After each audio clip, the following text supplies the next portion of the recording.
हमारे आमदार कभी नहीं आते हमारे प्रोग्राम में, हम आप खुल के बोल रहे हैं। वजह क्या है? वजह यह है कि वो अपनी दुकान अलग चला रहे हैं। तो ये मैंने कब बोला चमचेगिरी? किसको बोला मैंने? अजय भाई, किस बात को लेकर आपके साथ यहाँ के विधायक दूरी बनाए रखे हुए? अरे ऐसे कितने आते जाते रहते हैं यार, काम की बात करते हो?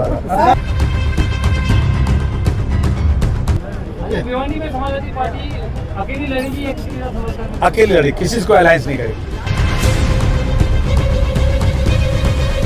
आमदार का चेहरा नहीं होना कहीं ना कहीं पार्टी को नुकसान भी है, क्या कहेंगे? ये धंधा नहीं है, बिजनेस नहीं है, नुकसान फायदा, ये वसूलों की बात है।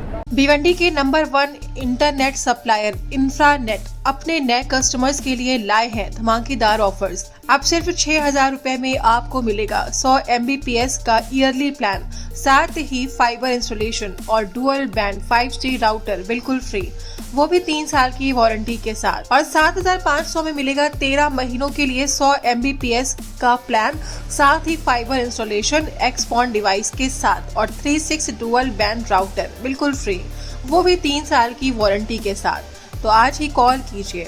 इंफ्रानेट, अपनी जिंदगी में लाइए रफ्तार। हेलो फ्रेंड्स, मैं फिरोज मेमन द वॉइस आप सभी का स्वागत है। भिवंडी शहर में चुनाव का बिगुल बज चुका है और कभी भी चुनाव का ऐलान हो सकता है, लेकिन उसके पहले ही हर पार्टी अपना शक्ति प्रदर्शन करने में लगी हुई है। आज भिवंडी शहर में समाजवादी पार्टी द्वारा एक बहुत ही अहम, बहुत ही बड़ा प्रोग्राम रखा गया था और ये प्रोग्राम था महाराष्ट्र प्रदेश के जो समाजवादी पार्टी के अध्यक्ष है जनाब अबू आसिम आज़मी, उनके 30 साल की जो लीडरशिप, उनकी जो 30 साल की क़यादत है, 30 साल का उनका जो पॉलिटिकल करियर है, उसके सम्मान में जो है ये प्रोग्राम रखा गया था। और यहाँ पे देखा जा सकता है कि भिवंडी शहर के तमाम लीडरान जो कि समाजवादी पार्टी से वाबस्ता है, वो यहाँ पर आए थे और उन्होंने यहाँ पे अपनी मौजूदगी दर्ज कराई।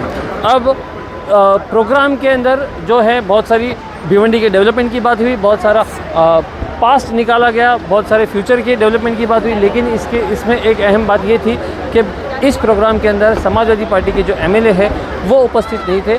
और जब अबू आसिम आज़मी से पूछा गया तो उन्होंने ये कहा कि वो कभी हमारे प्रोग्राम में नहीं आते। हमने उनसे दूरी की वजह पूछी कि आखिर रईस शेख और आप में क्या दूरी की वजह क्या है, तो उन्होंने बोला कि ये दूरी बोले वही जाने, लेकिन यहाँ पे बोले वो हमारे किसी प्रोग्राम में नहीं आते। आज अबू आसिम आज़मी ने साफ स्पष्ट कर दिया है कि वाकई में रईस शेख और अबू आसिम आज़मी के बीच में दूरियां हैं और ये दूरियां बढ़ती जा रही है। और अबू आसिम आज़मी ने साफ कहा कि वो अपनी कोई दुकान चला रहे हैं, उनको हमारी पार्टी से कोई मतलब नहीं है, इसलिए वो यहाँ पे नहीं आते हैं। ये एक बहुत ही अपने आप में एक बहुत ही बड़ा स्टेटमेंट है एक आमदार के लिए। लेकिन अब चुनाव नज़दीक है, हमें कुछ यहाँ पे खेल देखने को मिलेगा, वो क्या होता है वो तो आने वाला वक्त ही बताएगा। लेकिन आज समाजवादी पार्टी का भिवंडी शहर के अंदर वर्चस्व व शक्ति प्रदर्शन देखने को मिला। सफर को अरे भाई, ये सफ़र जो है संघर्षों वाला सफ़र है।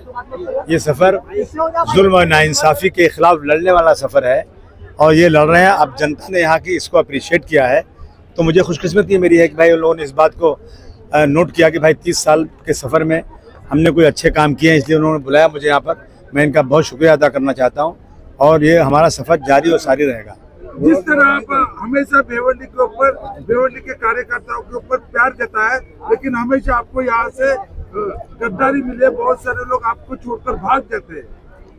क्या होता है ना कि छोटी पार्टियां जल्दी टूट जाती हैं, वो लालची लोग आज आइडियोलॉजी के लोग नहीं हैं, वसूल वाले लोग नहीं है। दुकानदारी हो गई है कि कहाँ ज़्यादा पैसा मिले, कहाँ ज़्यादा फायदा हो।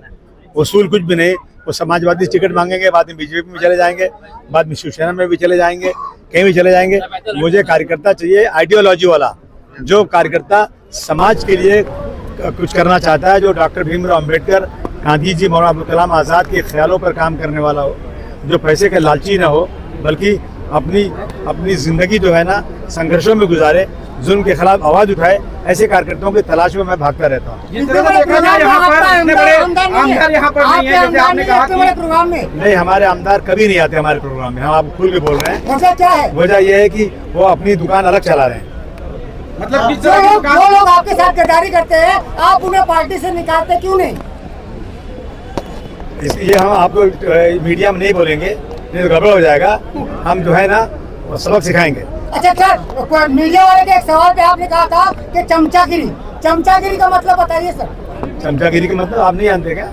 चमचागिरी का मतलब कि जो है चापलूसी, जबरदस्ती की चापलूसी, किसी की तारीफ करना, तो ये मैंने कब बोला चमचागिरी, किसको बोला मैंने? एक मीडिया वाले ने आपसे सवाल किया था कि आपके एमएलए जो है वर्षा गायकवाड़ से मिलते हैं, तो आपने कहा वो पता नहीं कहाँ चमचागिरी करते हैं। हाँ, तो और कहते हैं जो वो हमारी समाजवादी पार्टी के लोग अगर किसी और पार्टी के साथ जाके बात करें और अलायंस की बात करें तो उनको हक नहीं है बात करने का, क्योंकि वो डिसाइड तो समाज पार्टी का संगठन करेगा डिसाइड। जाकर उनके साथ बैठें और वो वर्षा गायकवाड़ जो 19 साल तक बच्चे जेल में थे और बेकसूर छूटे, तो उनकी हमदर्दी के बजाय ये कह दें कि जल्दी इनकी अपील करो, ये छूट कैसे गए?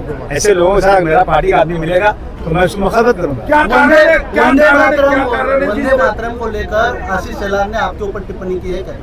नहीं, ये चाहते हैं कि मैं कुछ ज़्यादा बोलूं ताकि इनकी दुकान चले। देखिए, मैं कह रहा हूँ ना कि मुसलमान बहुत से ऐसे हैं जो शरीयत में मना वो भी करते हैं, शराब भी पीते हैं और दूसरे गलत काम भी करते हैं। और अगर वो मुसलमान वो पढ़े जाकर वंदे मातरम तो मेरी ताकत नहीं, मैं रोकने, मैं क्यों रोकूं? लेकिन जो मुसलमान शरीयत को मानते हैं और सच्चे मुसलमान हैं, वो इसलिए नहीं पढ़ेंगे कि अल्लाह के अलावा और किसी की वंदना करना इस्लाम में जायज़ नहीं है। जिसने सूरज चाँद बनाया, ज़मीन आसमान बनाया, वो एक मालिक है। हम एक ही मालिक को मानते हैं। हम सबसे ज़्यादा दुनिया में अपनी माँ की इज्जत करते हैं। उस माँ की इज्जत में भी उसके हम जो है ना उसका सजदा, उसका नमन नहीं करते, उसका सम्मान करते हैं। तो हमको ज़बरदस्ती पढ़ाना नहीं चाहिए। और मैंने कहा कि अगर किसी इस्लामिक कंट्री में मेरा हिंदू भाई चला जाए और वहाँ कोई कानून बन जाए कि आपको कुरान शरीफ की 2 रायें रोज़ पढ़नी पड़ेगी, तो मैं समझता हूँ ये भी ज़्यादती होगी कि उसका मज़हब अलग है। तो ये जो है ना, ये हर आदमी की अपनी अपनी जो है आस्था होती है, हर धर्म की अपनी आस्था है। किसी को ज़बरदस्ती नहीं पढ़ाना चाहिए, जिसको पढ़ना पड़े। लाउड स्पीकर को लेकर भी आपने एक बात कही थी अपने बयान में कि लाउड स्पीकर को लेकर के काफी जगहों पे पाबंदी नहीं, लेकिन भारत में ही पाबंदी लाई जाती है, महाराष्ट्र में नहीं। देखिए, ऐसा है ना, कह रहे लाउड स्पीकर से पोल्यूशन बढ़ता है। मैं एक मिसाल दे दूँ आपको। गोंडी में एक कंपनी SMS कंपनी है, टाटा ने, प्रजा संस्था ने कहा है कि उसके धुएं से, उसकी गंदगी से लोगों की उम्र का एवरेज 39 ईयर्स हो गया है। वो नहीं हट रहा है। डंपिंग में कचरा है, लोग टीबी से मर रहे, वो नहीं हट रहा है। अभी इतने सोफिस्टिकेटेड लोग हो गए हैं कि मस्जिद के में लाउड स्पीकर की आवाज़ से इनको जो है पोल्यूशन बढ़ रहा है। तो ये तो एक बहाना है ना, सिर्फ और सिर्फ मुसलमानों को तंग करना, उनकी ज़मीन तंग करना, उनके खिलाफ जितना काम करेंगे उनको लगता है कि वही बोल करके ये सत्ता में आराम से आ सकते हैं, डेवलपमेंट कुछ नहीं करेंगे, लेकिन मुसलमानों को सताएंगे तो मेजॉरिटी खुश हो जाएगी। ये इनके दिलो दिमाग में है। राजन भाई, किस बात को लेकर आपके साथ यहाँ के विधायक दूरी बनाए रखे हुए? अरे ऐसे कितने आते जाते रहते हैं यार, काम की बात करते हो आप?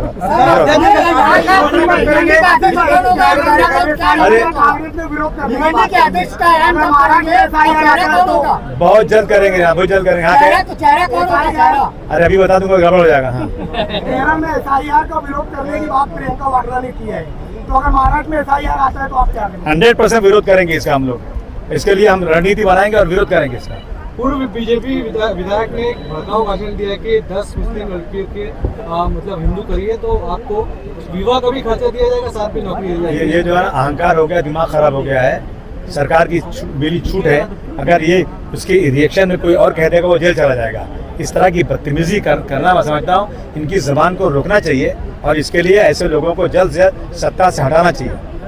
भिवानी में समाजवादी पार्टी अकेली लड़ेगी या किसी के साथ समर्थन में? अकेले लड़ेगी, किसी को अलायंस नहीं करेगी। भिवंडी का जो गुट बन रहा है अभी, आमदार साहब जिसे लेकर दौड़ है, उनका क्या होगा? समाजवादी पार्टी गुट बनाएगी, अपने निशान साइकिल पर उम्मीदवार लड़ाएगी। लेकिन आमदार का चेहरा नहीं होना कहीं ना कहीं पार्टी को नुकसान भी है, इस पर क्या कहेंगे? ये धंधा नहीं, बिजनेस नहीं है, नुकसान फायदा, ये वसूलों की बात है।